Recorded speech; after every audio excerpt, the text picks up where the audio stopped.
Hey everyone, this is Chris Code, and now that we've set up Eclipse, we're going to be going into the simplest program you can pretty much possibly write instead of any programming language, and that's the Hello World program. What Hello World does is it just prints out a short message to the console, in this case Hello World, hence the name, and that's basically all it does. Now there's a couple things that go into making that happen in Java, and we'll go from top to bottom describing how to actually make that happen. So first off, I'll demonstrate that the program does in fact work by hitting run. Now you can see that the console just refreshed, and now the string hello dark world has been printed to the screen. I choose dark world just because, ooh, I'm super unique. For all the little things in the hello world program, we're going to be going from top to bottom in order to describe what each of these keywords mean, so that you kind of get at least a base understanding of what each thing does. So firstly, we have the public keyword up here at the top, and it's being associated with the class bool.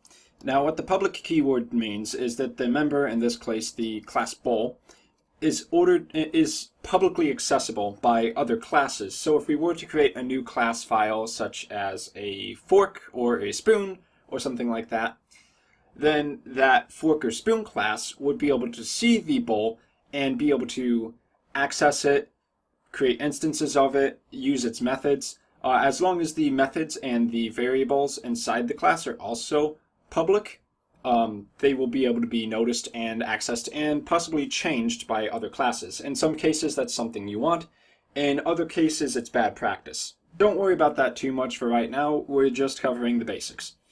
So the next thing, class, is something that we briefly discussed in the first video. A class is just a blueprint for an object. It's a way of describing how, when you want to create an object, in this case a bool object, describing how it should be when you first create it, what variable should it have, and they're actually called attributes when they're inside of an object itself, or what methods it should have, and a method is a function inside of an object. An object, of course, in Java would be essentially any instance of a class. Now if we move down to the next line, you see the word main, and you'll notice it's not highlighted like the previous three words because it's not actually a keyword. What it is the name of a very important method within Java, and the main method is how you initially execute programs. Without the main method, your programs wouldn't run, and basically there'd be no program at all, just a bunch of blueprints for how objects should supposedly function. So if you want something to actually run, it should be called within the main method or inside of a method called by the main method, but we'll get to that later on. So in order for the main method to work, we have to have these three keywords. First off, it has to be public so that it can be accessed by your computer when it's trying to actually launch a Java program. Secondly, it needs to be static, and what the static keyword means is that this method isn't actually created as an instance of an object created from the bool class, but rather the static method is part of the class itself. It's not part of an instance of the class, it's part of the class itself.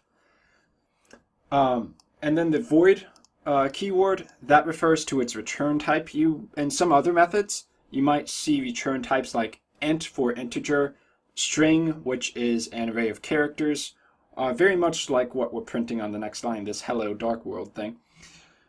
Now if we meander over here to the right a little bit, you'll see in parentheses the word string and then a couple of square brackets and the word args. Args is actually referring to the name of a parameter, and that parameter is an array of strings. So an array is a ordered sequence usually of something like integers, but it can also be objects, which in Java a string is actually an object. And what a string is an array of characters. So you have an array containing 0 or more arrays of characters. So it's an array inside of an array, effectively. Now if that's confusing as hell, don't worry about it too much right now. That's a lot more complicated than we really need to get into right now.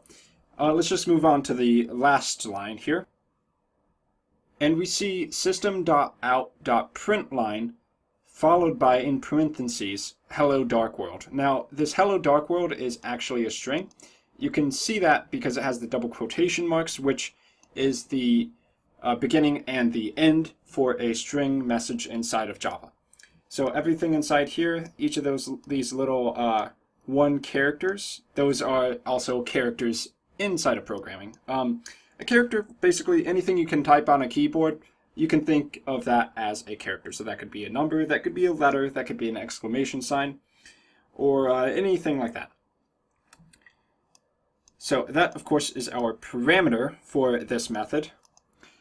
You can tell it's a parameter, of course, because it's wrapped by the parentheses.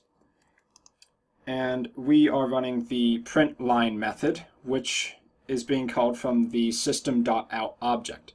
So over to the left of the print line method, you see the object out, which is actually a static object created from the system class.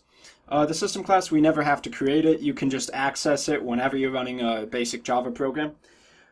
And this object is actually part of a hierarchy where system is at the top, and then below that is out, which is a print stream object. You can see that by hovering over the object name. It's actually created from the print stream class, but inside of system, the object's name is out. And then from the print stream class, and this instance, the out instance of that class, the printline method is being called, which tells the computer that we want to take the message as the parameter and output that to the console. So whenever we run the program, whatever message we have in there is going to be executed down here. I went ahead and changed it just to prove that it actually puts it down here no matter what message we have inside. If I remove the Chris Code part and put it back to how it was before, then you'll see that it says Hello Dark World. So it takes whatever string we have and outputs that as a message into the console. And that's all Hello World does. Now, there may have been some things there that were a little bit more complicated than you might understand at this point, and that's completely fine. Don't worry about it too much. We did cover an absolute lot of things, and it will get easier as we go on. So I've been Chris Code. Thank you guys for watching, and I will see you all next time.